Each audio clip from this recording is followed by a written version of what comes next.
wrong number. It started with a message that was never meant for him. Jamal was lying on the couch one evening when his phone buzzed. He picked it up casually, expecting a work notification. Instead, he saw a text from an unknown number. "I miss you already. Tonight was perfect, Red Heart." Jamal frowned. Wrong number, he thought. He was about to ignore it when another message appeared. "Did your husband suspect anything?" Jamal sat up slowly. His heart began to pound. A strange feeling crept into his chest. He typed back, "Who is this?" The reply came almost instantly. "Very funny, Sarah. You just left my place 20 minutes ago." Jamal stared at the screen. Sarah, that was his wife's name. For several seconds, he didn't move. Maybe it was just a coincidence. Maybe the person texted the wrong number. But something inside him whispered otherwise. Jamal typed again. "I think you have the wrong number." There was a pause. Then the typing bubble appeared. "Wait, this isn't Sarah?" "No." Another pause. Longer this time. Then the phone buzzed again. "Oh, I'm sorry, man." Jamal's stomach dropped. "Sorry for what?" 3 dots appeared, disappeared, then appeared again. Finally, the message came. "I thought this was Sarah's other phone." Jamal's hands felt cold. Other phone? His mind started racing. He stood up and walked to the bedroom. Sarah was in the shower. Her phone was lying on the nightstand. Jamal stared at it.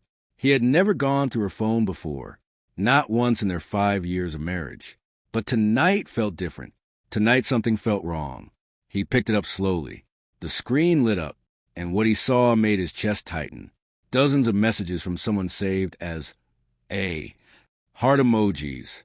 Late-night conversations. Pictures. Plans. Jamal felt like the ground beneath him had disappeared. The shower stopped running. Jamal quickly placed the phone back. Sarah walked out a minute later, drying her hair. She smiled when she saw him. "Hey," she said. Jamal forced a small smile. "Hey." For the rest of the evening, he said nothing, but inside, everything had changed. 2 days later, Sarah said she was going out with friends. "Girls' night," she explained. "Okay," Jamal replied calmly.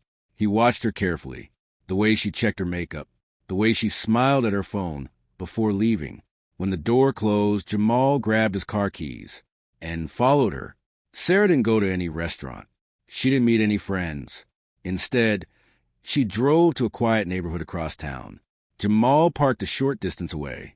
His heart hammered in his chest. Sarah stopped in front of a small house. A man opened the door before she even knocked. Like he had been waiting, Sarah ran toward him and kissed him. Jamal felt something inside him shatter. They went inside together. The door closed, and Jamal sat in the car, staring at the house. Everything suddenly made sense. The secret messages, the late nights, the second phone. That night, Sarah came home around midnight. Jamal was sitting at the dining table. The lights were on. The room was silent. "You're still awake?" she asked nervously. Jamal looked up. "How was girls' night?" Sarah hesitated. "Fun." Jamal nodded slowly. "Which friend's house?" She froze. We went to several places." Jamal leaned back in his chair. "That's strange." "Why?"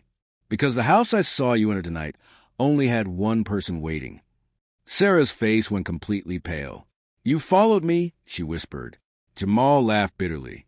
"That's your concern?" Tears filled her eyes. "I can explain." Jamal shook his head slowly. "You know what's funny?" "What?" she whispered. "I found out because your boyfriend texted the wrong number." Sarah's eyes widened in shock. "He thought my phone was your second phone." The room went completely silent. "How long?" Jamal asked. Sarah wiped her tears. 6 months. 6 months. Half a year of lies. Half a year of pretending everything was normal. "Do you love him?" Jamal asked quietly. Sarah didn't answer, but her silence said everything. Jamal stood up. For a moment, he just looked at her. The woman he once trusted more than anyone. The woman who had just destroyed their marriage. "Pack your things," he said calmly. Sarah broke down crying. "Please, we can fix this." Jamal shook his head. "You can just cheat, Sarah." He paused. You built a whole second life. Sarah couldn't speak. And deep down, she knew something painful. Some mistakes don't break relationships. They end them forever.